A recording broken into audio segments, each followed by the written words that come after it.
आज दिवसाची सुरुवात झाली मेडिटेशनपासून. तर हॅलो गाईज, नमस्ते, मी श्वेता. आणि आज माझ्या प्रेग्नन्सीला झाल्या 23 वीक्स अँड 3 डेज. तर ब्रेकफास्टला खाल्ले आज पोहे, टोस्ट आणि चहा. नंतर पिले ABC ज्यूस. आणि काल भिजू घातलेल्या मटकीला ना मस्त मोड आले होते. मग आज उसळ बनवली. आणि जेव्हा केव्हा ना मला स्वयंपाकाचा कंटाळा येतो ना, तेव्हा मी मस्त डान्स करत करत स्वयंपाक बनवते.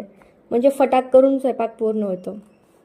आणि आज दुपारीच मस्त थोडा थोडा पाऊस पडत होता. मग पाऊस पाहत पाहत खाल्ला एक पेरू. आणि मग केलं मी जेवण. आणि मी जेवणात नेहमी ना दररोज 1 वाटी दही इन्क्लूड करतेच प्रोटीनसाठी. आणि आज लॉग आउट करताना ना खूप मस्त वाटत होतं, कारण की होती सलग 3 दिवसाची सुट्टी. मग उद्या इडली करायची आहे म्हणून आजच तांदूळ आणि उडदाची डाळ भिजू घातली.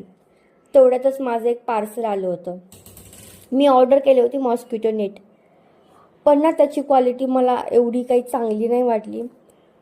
माझ्याकडे ऑलरेडी एक मॉस्किटो नेट आहे, पण त्याला ना खूप वेज आहेत. पण ते डबल लेअरचं होतं, हे फक्त आलं आहे सिंगल लेअरचं. पण ठीक आहे, तरी पण मी ठेवली.